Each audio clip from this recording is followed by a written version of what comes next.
Episode opening സീനിൽ ഇപ്പൊ Goku ആരാണെന്നുള്ള സത്യം അതവൻ ഉച്ചത്തിൽ വിളിച്ചു പറയാണ്. ഞാനാണ് സയാൻ വംശത്തിൽപ്പെട്ട കാക്കറോട്ട്. ഞാൻ ഒരു സൂപ്പർ സയാനാണ്. നിന്നെ നശിപ്പിക്കാനാണ് ഞാൻ ഭൂമിയിൽ നിന്ന് ഇവിടേക്ക് വന്നത്. എന്റെ ഫ്രണ്ട്സുകളെ അതുപോലെ തന്നെ എന്റെ പൂർവികരെ എല്ലാവരെയും ഇല്ലാതാക്കിയതിന് ഞാൻ നിന്നോട് പ്രതികാരം ചോദിക്കും. അത് കേൾക്കേണ്ട താമസം ഫ്രീസിയാണെങ്കിൽ അവന്റെ മുഴുവൻ പവറും അതങ്ങനെ കയ്യിലെടുക്കുകയാണ്. നീ എന്നെ തകർക്കുന്നതിന് മുൻപ് നിന്നെയും ഈ ഗ്രഹത്തിനെയും ഞാൻ ഇല്ലാതാക്കുമെന്ന് പറഞ്ഞ് അവൻ ആ പവർ ഇപ്പോ നാമഗ്രഹത്തെ ലക്ഷ്യമാക്കി അങ്ങനെ വലിച്ചെറിയുകയാണ്. ഗോക്കു ആണെങ്കിൽ അതുകൊണ്ട് ഞെട്ടി അവനെ തടയാൻ ശ്രമിക്കും. പക്ഷെ അപ്പോഴേക്കും ആ പവർ അത് നാമഗ്രഹത്തിൽ പതിക്കും. കട്ട് ചെയ്ത ഇവിടെ ഗോഹാൻ അവനാണെങ്കിൽ ഇപ്പൊ പിക്ലോയെ സേഫാക്കി ആ ഒരു പേടകത്തിൽ കയറ്റിയിരിക്കുകയാണ്. ഞാൻ എത്രയും വേഗം ബുൽമയെ കണ്ടെത്തി ഇവിടേക്ക് വരാമെന്ന് പറഞ്ഞ് അവനാണെങ്കിൽ ഫ്ലൈ ചെയ്ത് പുറത്തേക്ക് വരും. ഫ്രീസയുടെ അറ്റാക്കിൽ ഇപ്പോ ആ ഒരു നാമഗ്രഹം തകരാനായിട്ട് തുടങ്ങിയിരിക്കുകയാണ്. ബുൽമയാണെങ്കിൽ ഒറ്റപ്പെട്ട പ്രദേശത്ത് ഈ പൂച്ചത്തിൽ നിലവിളിക്കാനായിട്ട് തുടങ്ങും. ആ ഒരു പ്രദേശം മുഴുവനായിട്ട് തകർന്ന് അവൾ താഴേക്ക് പോവാണ്. ഗോഹാനെ കൊണ്ടും ആ ഒരു തകർച്ചയിൽ പിടിച്ചു നിൽക്കാനായിട്ട് കഴിയില്ല. ഒരുപാട് പാർട്ടിക്കിൾസ് ഒക്കെ തകർന്ന് അവന്റെ നേർക്ക് വരികയാണ്. അവനാണെങ്കിൽ അവനെ കൊണ്ട് പറ്റും പോലെ അത് തട്ടി നീക്കും. അവിടുന്ന് അങ്ങനെ കട്ട് ചെയ്ത ഇവിടെ കിങ് കായ കാണിക്കും. ഓന്നോ അത് സംഭവിച്ചു കഴിഞ്ഞു. ഇത് ശരിക്കും ഞാൻ എക്സ്പെക്ട് ചെയ്യാത്ത ഒന്നായിരുന്നു. ചുറ്റുമുള്ള നമ്മുടെ ആൾക്കാർ കിങ് കായയോട് എന്ത് സംഭവിച്ചും ചോദിക്കും. അതിന് കിങ് കായ് പറയും, നമ്മളുടെ എല്ലാവരുടെയും പ്രതീക്ഷകൾ അത് അവസാനിച്ചു കഴിഞ്ഞിരിക്കുകയാണ്. ആ ഒരു ഫ്രീസ അവൻ നമ്മൾ കരുതിയതിലും ഒരുപാട് ക്രൂരനാണ്. ഗോക്കു വളരെ നന്നായിട്ട് തന്നെ അറ്റാക്ക് ചെയ്യാൻ ശ്രമിച്ചു. അവന്റെ ഉള്ളിൽ ആ സൂപ്പർ സയാൻ പവർ അത് ഉപയോഗിച്ചു പോലും ഫ്രീസയായിട്ട് അവൻ ഏറ്റുമുട്ടി. പക്ഷേ ലാസ്റ്റ് ടൈം ഫ്രീസ അവൻ ആ ഒരു നാമഗ്രഹത്തിനെ ഗോക്കുവിനെ എല്ലാവരെയും നശിപ്പിച്ചു കളഞ്ഞു. അദ്ദേഹം അത് പറയേണ്ട താമസം നമ്മുടെ ആൾക്കാരെല്ലാവരും അത് കേട്ട് ഒരു സെക്കൻഡ് അങ്ങനെ ഷോക്കായിട്ട് നിൽക്കും. സമയത്തായിരിക്കും ഇപ്പൊ കാമെ ആളുമായിട്ട് കോണ്ടാക്ട് ചെയ്യുക. ഇത് ഞാനാണ് കാമെ, എനിക്ക് വേണ്ടി നിങ്ങളൊരു സഹായം ചെയ്യണം. അല്പനേരം കൂടെ അവരവിടെ ഹോൾഡ് ചെയ്ത് നിർത്തണം. ഞാൻ ആൾക്കാരിലൂടെ ആ ഒരു ഡ്രാഗൺ ബോൾസ് അത് കണ്ടുപിടിക്കാനായിട്ട് ശ്രമിക്കുകയാണ്.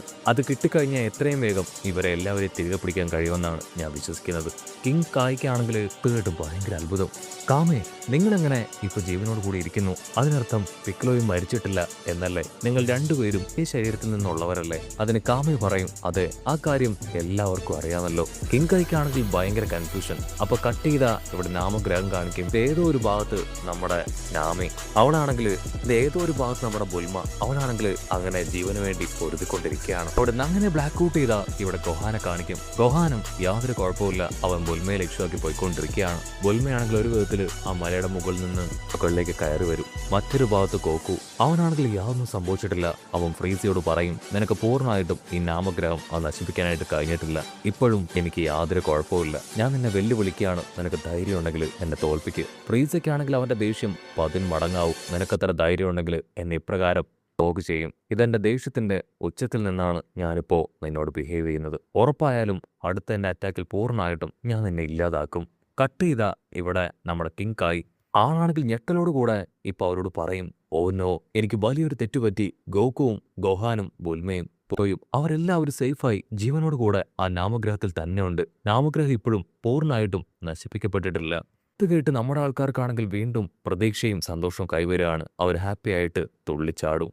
ആണെങ്കിൽ അവിടെ നടക്കുന്ന കാര്യങ്ങൾ അത് കറക്റ്റായിട്ട് അവർക്ക് പറഞ്ഞു കൊടുക്കുകയാണ്. നമ്മൾ പൂർണ്ണമായിട്ട് സന്തോഷിക്കാനായില്ല. ഫ്രീസ ഇപ്പോഴും ജീവനോടുകൂടെ തന്നെയുണ്ട്. അവൻ വീണ്ടും ഒരു വെല്ലുവിളിയായിട്ട് വരാം. കട്ട് ചെയ്ത ഇവിടെ ഫ്രീസ അവനാണെങ്കിൽ ഇപ്പൊ ഗോക്കുവിന്റെ മുൻപിലേക്ക് വരികയാണ്. ഫ്രീസ ആണെങ്കിൽ ഗോക്കുവിനോട് പറയും, നിന്നെ കൊണ്ട് വീണ്ടും എന്റെ അറ്റാക്കിൽ നിന്ന് ഈ നാമഗ്രഹത്തിനെയും നിന്നെയും പ്രൊട്ടക്ട് ചെയ്യാൻ കഴിഞ്ഞു. പക്ഷേ എന്റെ യഥാർത്ഥ പവർ ഇപ്പോഴും ഞാൻ കാണിച്ചിട്ടില്ല.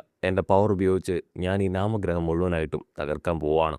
ഒരു 5 മിനിറ്റ് എനിക്ക് ആവശ്യമാണ്. ഗോക്കു ആണെങ്കിൽ ഹായ് ആയിട്ട് പറയും, നിനക്ക് ഇഷ്ടമുള്ളത് ചെയ്യാം. 5 മിനിറ്റ് എനിക്ക് ധാരാളമാണ്. അതിനുള്ളിൽ നിന്നെ ഇല്ലാതാക്കി എന്റെ ഫ്രണ്ട്സുകളെ ഞാൻ പ്രൊട്ടക്ട് ചെയ്യും. ഈസി ആണെങ്കിൽ അട്ടിച്ചു പറയും, ഈ ഒരു വലിയ പോരാട്ടത്തിന് ശേഷം ഒരാൾ മാത്രമേ ജീവനോടുകൂടെ ഉണ്ടാവൂ. അതെന്തായാലും നീയല്ല, ഞാനായിരിക്കും എന്ന് പറഞ്ഞ് ഗോക്കുവിന്റെ അടുത്തേക്ക് വരും. ഗോക്കു ആണെങ്കിൽ ചിരിക്കും, നിന്റെ ഈ വീരവാദം അത് ഒഴിവാക്ക്. നിനക്ക് പറ്റുമെങ്കിൽ നീ അത് കാണിച്ചു തരാൻ പറഞ്ഞ് രണ്ടുപേരും ഇപ്പൊ അവരുടെ മുഴുവൻ പവറും എടുത്ത് പൊരിഞ്ഞ അട്ടിയിട്ടി ബഹളം. ഗോക്കു ആണെങ്കിൽ അവനെ പിടിച്ചു വലിച്ച് അവന്റെ മുഖത്ത് പഞ്ചെയ്യും. അതിനുശേഷം കാലു മടക്കി അവന്റെ വയറ്റിൽ തൊഴിക്കുകയാണ്. ഫ്രീസി ആണെങ്കിൽ ഓരോ ഭാഗത്തേക്ക് തെറിച്ചു പോവും. അതുകൊണ്ട് ഗോക്കു പറയും, എന്തുപറ്റി? ഇത് തന്നെ കിടുക്കി വിറപ്പിക്കുന്ന നീ ഇപ്പൊ ഭയന്ന് ഓടുകയാണോ? അതിന് ഫ്രീസി ആണെങ്കിൽ നീ എന്റെ ദേഷ്യം അത് അതിന്റെ ഉച്ചയിൽ എത്തിച്ചിരിക്കുകയാണെന്ന് പറഞ്ഞ് കൈവീശി ആഞ്ഞടിക്കും. ആ ഒരു പവറിൽ ഗോക്കു ആണെങ്കിൽ ഓരോ ഭാഗത്തായി ആഞ്ഞടിച്ച് അവിടെ വലിയൊരു ഗർത്തം ക്രിയേറ്റ് ചെയ്ത് അതിന്റെ താഴേക്ക് പോവാണ്. ഫ്രീസി ആണെങ്കിൽ താഴേക്ക് നോക്കി നിൽക്കും. അടുത്ത നിമിഷം ഗോക്കു ആ ഒരു കുഴിയിൽ നിന്ന് പുറത്തേക്ക് വരും. അവൻ്റെ ചുറ്റും ഒരുപാട് കല്ലുകളുടെ കഷ്ണങ്ങൾ.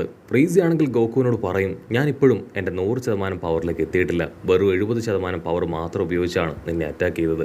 60 സെക്കൻഡിൽ 30 സെക്കൻഡ് കൊണ്ട് ഞാൻ എൻ്റെ അൾട്ടിമേറ്റ് പവർ ഉപയോഗിച്ച് നിന്നെയും ഈ നാമഗ്രഹത്തിനെയും ഇല്ലാതാക്കും. കട്ട് ചെയ്താ ഇവിടെ ബുൽമയെ കാണിക്കും. അവളാണെങ്കിൽ ആ ശക്തിയുള്ള കാറ്റിലും ക്ലൈമറ്റിലും 2 പാറയുടെ മുകളിൽ അങ്ങനെ കയറി പിടിച്ചിരിക്കുകയാണ്. ഉറപ്പായാലും ഞാനിത് ചെയ്യുമെന്ന് പറഞ്ഞ് അവൾ എന്തോന്ന് ചെയ്യാൻ ശ്രമിക്കും. അടുത്ത നിമിഷം കാറ്റിന്റെ ശക്തിയിൽ അവൾ തെറിച്ചു പോകും. ബുൽമയാണെങ്കിൽ ഒരു പാറയുടെ അറ്റത്ത് അങ്ങനെ തൂങ്ങിക്കിടക്കുകയാണ്. പ്ലീസ് ആരെങ്കിലും എന്നെ ഒന്ന് രക്ഷിക്ക്. എൻ്റെ കൺട്രോൾ പോയി ഞാൻ ആ വെള്ളത്തിലേക്ക് വീണ എനിക്ക് തിരികെ വരാനായിട്ട് കഴിയില്ല. ആരെങ്കിലും എന്നെ ഒന്ന് രക്ഷിക്ക്. അപ്പോൾ മറ്റൊരു ഭാഗത്ത് ഗോഹാൻ. അവനാണെങ്കിൽ നാമഗ്രഹത്തിന്റെ മുക്കിലും മൂലയിലും ബുൽമയെ അന്വേഷിച്ചുകൊണ്ടേയിരിക്കുകയാണ്. ബുൽമ, നീ എവിടെയാണ്? ഒരുപാട് നേരം ഈ ഗ്രഹം ഇതുപോലെ ഉണ്ടാവില്ല. എത്രയും വേഗം ഇത് തകരും. ഭാഗത്ത് ആ ഫ്രീസയുടെ പവർ അതങ്ങനെ കൂടി വരികയാണ്. പപ്പ പറഞ്ഞതനുസരിച്ച് എത്രയും വേഗം ആ സ്പേസ് ഷിപ്പിൽ നമുക്ക് ഇവിടെ നിന്ന് പോകണം. നീ എന്തെങ്കിലും ചെറിയൊരു സിഗ്നലെങ്കിലും എനിക്ക് തായോ, ഇല്ലെങ്കിൽ എനിക്ക് നിന്നെ കണ്ടുപിടിക്കാനായിട്ട് ഒരുപാട് ബുദ്ധിമുട്ടായി വരും. കട്ട് ചെയ്ത മറ്റൊരു ഭാഗത്ത് ആ പേടകമുള്ള സ്ഥലം അതങ്ങനെ തകരാനായിട്ട് തുടങ്ങുകയാണ്. ഇവിടെ ഗോഹാനാണെങ്കിൽ ഒരുപാട് നേരത്തെ അന്വേഷണത്തിനൊടുവിൽ ദൂരത്തായിട്ട് പാറകളുടെ മുകളിൽ തങ്ങി നിൽക്കുന്ന നമ്മുടെ ബുൽമയെ കാണും. അവളാണെങ്കിൽ നിർത്താതെ കരഞ്ഞുകൊണ്ടേ ഇരിക്കുകയാണ്. ഇത്രയും സുന്ദരിയായിട്ടുള്ള എനിക്ക് ഇങ്ങനെ ഒരു വിധി സംഭവിച്ചല്ലോ. എനിക്ക് ഇവിടെ കിടന്ന് മരിക്കാനായിട്ട് ഒട്ടും താല്പര്യമില്ല എന്ന് പറയേണ്ട താമസം ആ ഒരു മല ഇടിഞ്ഞ് ഒരു മലയുടെ ചരിവിലേക്ക് വീഴും. അവിടെ നിന്ന് പിടിച്ചു കയറാൻ ശ്രമിക്കും. പക്ഷെ അപ്പോഴേക്കും അതും ഇടിഞ്ഞ് അവൾ വെള്ളത്തിലേക്ക് വീഴുകയാണ്. അവളാണെങ്കിൽ എല്ലാം നഷ്ടപ്പെട്ടു പോകുമെന്ന് വിചാരിച്ച് ഉച്ചത്തിൽ നിലവിളിക്കും. ആ സമയം നമ്മുടെ ഗോഹാൻ അവനങ്ങനെ ഫ്ലൈ ചെയ്ത് വന്ന് ബുൽമയെ തൂക്കിയെടുത്ത് പറന്നു പോവാണ്. അവൾക്കാണെങ്കിൽ നഷ്ടപ്പെട്ടു പോയെന്ന് കരുതിയ അവളുടെ ജീവൻ തിരികെ കിട്ടിയ സന്തോഷം. വാവ് ഗോഹാൻ, നീ കറക്റ്റ് സമയത്ത് തന്നെ വന്നു. അതുകൊണ്ടാണ് എൻ്റെ ലൈഫ് ഇപ്പോൾ തിരികെ കിട്ടിയത്. അടുത്ത നിമിഷം ബുൽമയാണെങ്കിൽ അവളുടെ കംപ്ലയിൻസ് പറയാനായിട്ട് തുടങ്ങുകയാണ്. നിങ്ങൾക്ക് എത്ര ധൈര്യം ഉണ്ടെങ്കിൽ എന്നെ പോലൊരു സുന്ദരിയെ ഇവിടെ ഒറ്റയ്ക്കിട്ട് എവിടേക്കെങ്കിലും പോകും. ഞാൻ ഒരുപാട് നേരമായി ഭയന്ന് ഒരു ഭാഗത്തിരിക്കുകയായിരുന്നു. തവളയും പാമ്പും ഒക്കെ തന്നെ എന്നെ ഭയപ്പെടുത്തി. നിങ്ങൾക്കറിയില്ലേ, നിങ്ങളെപ്പോലെ വലിയ സ്പെഷ്യൽ പവറൊന്നും എനിക്കില്ല എന്ന്. എന്നിട്ട് നിങ്ങൾക്ക് എങ്ങനെ എന്നെ ഇപ്രകാരം ഉപേക്ഷിച്ച് പോകാൻ തോന്നി എന്നൊക്കെ ചോദിച്ച് അവളാണെങ്കിൽ കംപ്ലൈൻറ്റ് പറഞ്ഞുകൊണ്ടേയിരിക്കും. ഗോഹാനാണെങ്കിൽ ദയവ് ചെയ്ത് അല്പസമയമെങ്കിലും നീ ഒന്ന് വായടച്ചിരിക്കും. നമുക്ക് എത്രയും വേഗം അവിടേക്ക് എത്തണമെന്ന് പറയും. ബുൽമയ്ക്കാണെങ്കിൽ കാര്യം മനസ്സിലാവും. ഓ, ഗോക്കു വന്ന ആ സ്പേസ് ഷിപ്പ് ഇവിടേക്കാണല്ലേ നീ ഇപ്പം എന്നെ കൊണ്ടുപോകുന്നത്. അതിന് ഗോഹാൻ പറയും, അതെ. കട്ട് ചെയ്ത ഇവിടെ അവജീറ്റ. അവനാണെങ്കിൽ അവൻ്റെ പവർ കംപ്ലീറ്റ് റിലീസ് ചെയ്ത് അവൻ്റെ ബോഡി ജയൻ്റാക്കി മാറ്റും. നോക്കുവാണെങ്കിൽ ആ ഒരു പ്രോസസ്സ് കണ്ട് അത്ഭുതത്തോടു കൂടെ അവനെ തന്നെ നോക്കി നിൽക്കുകയാണ്. യെസ്, ഇതാണ് അവൻ്റെ 100% ട്രാൻസ്ഫർമേഷൻ. ഞാൻ പ്രതീക്ഷിച്ചിരുന്ന ആ ലെവലിലേക്ക് അവൻ വന്നിരിക്കുകയാണ്. ഈ ഒരു ട്രാൻസ്ഫർമേഷൻ ഉപയോഗിച്ച് അവനെ കൊണ്ട് ഈ നാമഗ്രഹം നശിപ്പിക്കാനായിട്ട് കഴിയും. അതെനിക്ക് മനസ്സിലാവുന്നുണ്ട്. എന്ത് വില കൊടുത്തും അവനെ തടഞ്ഞേ പറ്റൂ. എനിക്ക് അവനെ ഇല്ലാതാക്കണമെന്ന് പറഞ്ഞ് ഗോക്കുവും അതിന് തയ്യാറാവുകയാണ്. ആ ഫ്രീസയുടെ പവർ അങ്ങനെ പുറത്തേക്ക് വരെ ആ ഗ്രഹത്തിന്റെ ഓരോരോ ഭാഗങ്ങളായിട്ട് തകരാനായി തുടങ്ങും. ഉടനെ കിങ് കായ് ആണെങ്കിൽ ഇപ്പൊ ഗോകുവിനെ കോണ്ടാക്ട് ചെയ്യാണ്. ഗോകു, ഇത് ഞാനാണ് കിങ് കായ്. ദയവ് ചെയ്ത് ഞാൻ പറയുന്നത് നീ കേൾക്ക്.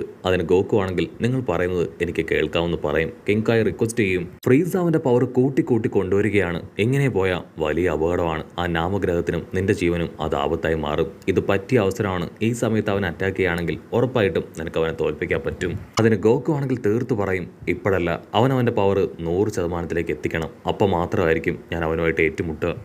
അവൻ്റെ മുഴുവൻ പവർ ലെവലിൽ എനിക്ക് അവനോട് ഏറ്റുമുട്ടണം. എങ്കിൽ മാത്രമേ അവനെപ്പോലുള്ളവരെ എനിക്കിനെ റെസിസ്റ്റ് ചെയ്യാനായിട്ട് കഴിയൂ. ഇവിടെ ഫ്രീസി ആണെങ്കിൽ 85, 86 എന്നൊക്കെ പറഞ്ഞ് അവൻ്റെ പവറിലേക്ക് എത്തിക്കാനായിട്ട് ശ്രമിച്ചു കൊണ്ടേയിരിക്കുകയാണ്. ഗോകു ഒരു സെക്കൻഡ് മൊട്ടപ്പനെ കുറിച്ച് ആലോചിക്കും. എൻ്റെ ബെസ്റ്റ് ഫ്രണ്ട് മൊട്ടപ്പനെയാണ് അവൻ ഒറ്റയടിക്ക് ഇല്ലാതാക്കിയത്.